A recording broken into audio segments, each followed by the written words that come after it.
किस्मत बदलने वाला जादूगर। वाह, क्या टाइटल है ना। सुनते ही लगता है कि भाई इसके पीछे तो कोई बहुत ही गहरी और रहस्यमयी कहानी होगी। तो आज हम क्या करने वाले हैं, हम इसी कहानी के ताने बाने को, मतलब इसकी बनावट को खोल कर देखेंगे और समझेंगे कि कैसे कुछ सिंपल सी टेक्निक्स एक नॉर्मल कहानी को इतना यादगार बना देती हैं। कहानी की शुरुआत ही एक ऐसे सवाल से होती है जो सीधा दिमाग पर असर करता है। मतलब सोचिए, क्या सच में कोई ऐसा हो सकता है जो सिर्फ हाथ की सफाई नहीं बल्कि लोगों की तकदीर ही बदल दे? ये सवाल सिर्फ एक सवाल नहीं है, ये एक हुक है। ये हमारे अंदर उस जादूगर से मिलने की एक क्यूरियोसिटी जगा देता है। तो आज हम सिर्फ कहानी सुनने नहीं वाले हैं, नहीं, बल्कि हम एक जासूस की तरह इसके सुरागों को जोड़ेंगे। हम ये देखेंगे कि आखिर राइटर ने इमरान की इस कहानी में सस्पेंस कैसे क्रिएट किया, वो कौन से ट्विस्ट एंड टर्न्स हैं तो इसे इतना थ्रिलिंग बनाते हैं। तो फिर देर किस बात की, चलिए पहली परत से शुरू करते हैं। तो पहला हिस्सा है एक जादूगर की शक्ति। देखिए, किसी भी अच्छी कहानी की तरह यहां भी सबसे पहले हमें दुनिया के नियम बताए जाते हैं, और इस दुनिया का सबसे बड़ा नियम इमरान की जादुई ताकत से जुड़ा है, जो जितनी आकर्षक है उतनी ही खतरनाक भी। देखिए, इमरान की जो पावर है ना, वो बिल्कुल एक सिक्के के दो पहलुओं जैसी है। एक तरफ वो किसी को भी पल भर में अमीर बना सकता है, और दूसरी तरफ उसी पल में उसे पूरी तरह से बर्बाद भी कर सकता है। कहानी के शुरू में ही ये बताकर राइटर ने जो स्टेक्स हैं, जो दाव हैं, वो बहुत ऊंचा कर दिया है। अब हर फैसला लिटरली जिंदगी और मौत का सवाल बन गया है। अब आता है कहानी का दूसरा हिस्सा, किस्मत की कीमत। देखिए, जब तक कोई चुनौती ना हो, कहानी आगे नहीं बढ़ती। और यहाँ चुनौती एक रहस्यमयी लड़की के रूप में आती है, जो इमरान से कुछ ऐसा मांगती है जिससे कहानी का पूरा रुख ही बदल जाता है।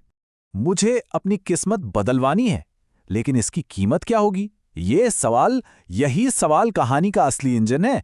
वो लड़की सिर्फ कीमत नहीं पूछ रही, वो एक तरह से उस अंधेरे दरवाजे पर दस्तक दे रही है जिसके पीछे का सच कोई नहीं जानता। और इमरान का जवाब, कीमत तुम्हें बाद में पता चलेगी। ये जवाब सुनकर ही मन में एक अजीब सा डर पैदा होता है ना। लेखक ने यहाँ जानबूझकर जानकारी छिपाई है ताकि हमारे मन में बेचैनी बढ़ जाए और हम सोचने पर मजबूर हो जाएं कि आखिर वो कीमत क्या होगी। और इमरान का ये जवाब हमें सीधे ले जाता है कहानी के तीसरे और सबसे डरावने मोड़ पर, एक शापित आत्मा। अब तक जो कहानी एक रहस्य थी, वो अचानक एक हॉरर कहानी में बदल जाती है। एक ऐसा पॉइंट जहां नियम टूट जाते हैं और लगता है कि कुछ बहुत ही गलत होने वाला है। खतरे का पहला संकेत, जैसे ही जादू शुरू होता है, कमरे की बत्तियां टिमटिमाने लगती हैं। ये एक क्लासिक हॉरर ट्रिक है, जहां माहौल बिगड़ना शुरू होता है और हमें पता चल जाता है कि चीजें अब कंट्रोल से बाहर जा रही हैं। और फिर टेंशन और बढ़ता है। कमरे में अचानक तेज हवा चलने लगती है, कागज उड़ने लगते हैं। अब सिर्फ बत्तियां नहीं, बल्कि पूरा कमरा उस अनचाही शक्ति के आने का संकेत दे रहा है। और फिर आता है वो सबसे खौफनाक पल, लड़की की आंखों का रंग बदल जाता है, और तब हमें समझ आता है कि खतरा बाहर नहीं बल्कि उस लड़की के अंदर ही है। जादू ने किसी और ही चीज को बुला लिया है। तो ये है असली विलन, एक शापित आत्मा। और इसका नियम बहुत सीधा और खतरनाक है। जो भी अपनी किस्मत बदलने की कोशिश करेगा, ये आत्मा उसकी जिंदगी छीन लेगी। मतलब इमरान ने दूसरों की किस्मत बदलने के चक्कर में अनजाने में अपनी ही मौत को दावत दे दी है। अब हम पहुंचते हैं कहानी के चौथे हिस्से पर, जहां इमरान एक ऐसे जाल में फंस चुका है जहां से वापसी का कोई रास्ता नहीं है। ये है एक इम्पॉसिबल चॉइस, एक असंभव चुनाव। ये तस्वीर इमरान की मुश्किल को साफ साफ दिखाती है। ऑप्शन ए, अगर वो जादू रोकता है तो वो तुरंत मर जाएगा। ऑप्शन बी, और अगर वो जादू पूरा करता है तो उसकी अपनी किस्मत हमेशा के लिए खत्म हो जाएगी। ये एक क्लासिक नो विन सिचुएशन है, जहां हर रास्ता सिर्फ और सिर्फ तबाही की ओर जाता है। और ठीक इसी पल वो शापित आत्मा कहती है, अब तुम्हारी बारी है जादूगर। ये एक लाइन पूरी बाजी पलट देती है। जो जादूगर कल तक दूसरों की किस्मत का मालिक था, आज वो खुद अपनी जिंदगी के लिए मोहताज है। और अब कहानी का अंतिम हिस्सा, अब यहां कोई और रहता है।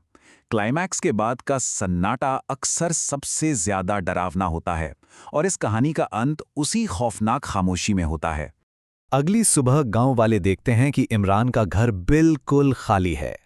तूफान के बाद की ये शांति सबसे ज्यादा बेचैन करने वाली है। वो कहा गया, उसके साथ आखिर हुआ क्या? कोई कुछ नहीं जानता। दरवाजे पर सिर्फ एक संदेश लिखा था, अब यहां कोई और रहता है। ये लाइन इस कहानी की सबसे असरदार लाइन है। ये कोई जवाब नहीं देती, बल्कि सुनने वाले के दिमाग में और भी गहरे सवाल छोड़ जाती है। कौन है वो कोई और इमरान का क्या हुआ? कहानी हमें इस सवाल के साथ छोड़ जाती है, और यही इसकी सबसे बड़ी जीत है। ये हमें जवाब नहीं देती, बल्कि हमें और ज्यादा सोचने पर मजबूर करती है। तो कहानी यहीं